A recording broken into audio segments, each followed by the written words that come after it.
Hello and welcome to Dishelved with Adam White. Today we're going to talk about The Forgotten Planet by Murray Leinster.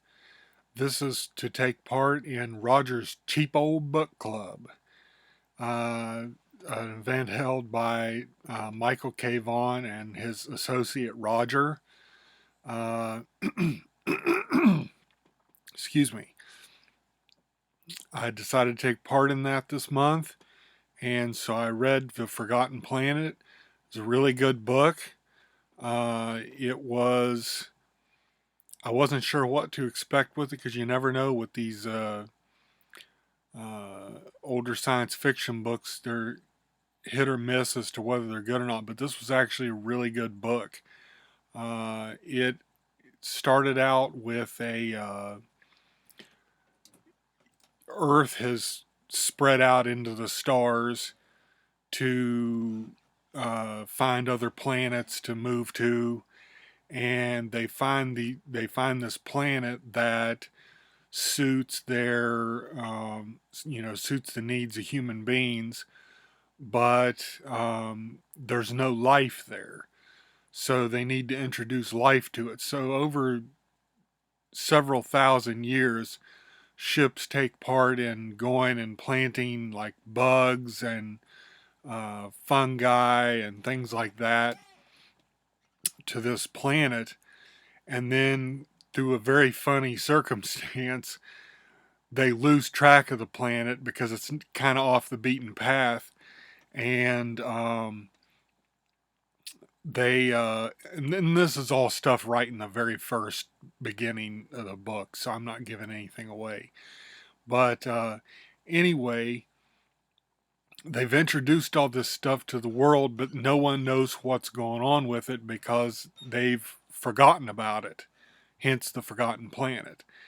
And the later on, and this is again after it's been thousands of years, another ship comes by and the ship malfunctions and they have to hit escape pods and go down, and they're near this planet. And so this group of humans essentially crashes on this planet, and then over the course of about 40 generations or so, they've gone into a primal state of man, and that's where the story really begins with this. They've lost all track of the fact that they came from the stars, and they just all they know is the planet that they're on. And it revolves around the main character named Burl, who, for whatever reason, I couldn't think of anything but Burl Ives, the old folk singer that was Sam the Snowman in the Rudolph the Red-Nosed Reindeer animation. So I kept picturing him just because the guy's name was Burl. But he wasn't anything like that. And after a while, I got over it. But I just thought it was funny that his name was Burl. That was the only other Burl that I knew of. But he wants to be the leader of his tribe of about 20 people, and almost half of them are kids. And he, through various circumstances, becomes more and more brave to take on what's taken over this planet, because it's got giant insects, the 8-foot long beetles, and 5-foot long wasps, and it's just a massive, and the fungi are huge, and that's what they use as their main food source. And it just is a incredulous place that they've gone, because nothing was there to put the insects in check. So all the ants and are swarm things and just destroy everything in their path. And anyway, it's just a really interesting story about uh, nature unchecked, and what happens when humans get reintroduced into that. And again, they go 40 generations or so, and how they go back to the state of primal man. Now, I picked out a few quotes, um, and it just kind of is on the kind of things he discusses, and Murray Leinster discusses in this book. Uh, and this constant, insensate increase in the population of the city made all its frantic industry at once possible and necessary. So he's talking about how, as a group of humans grow, there's a necessity for invention, essentially, and it makes it possible because of all the people, and but it makes it necessary too. Uh, on no other planet in the galaxy could any human experience such triumph as Burl felt now, because never had before had human beings been so completely subjugated by their environment. On no other planet had such an environment existed, with humans flung so helplessly upon its mercy. So he had just defeated, I think, a spider, and which are like the main hunters of humans on this planet.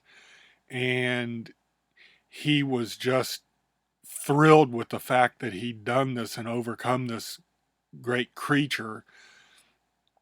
And it was amazing to him because he, the environment was so hostile to them that he had never dreamed of being able to do such a thing.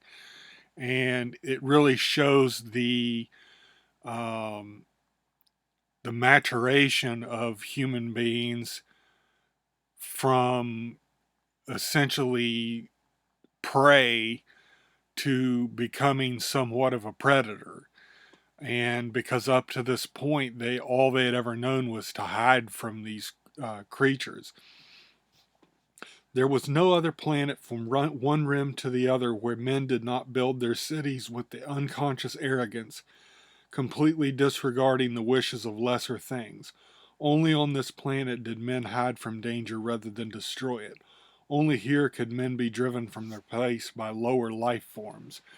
So it shows here that in most, all civilizations, including ours, we run roughshod over nature, and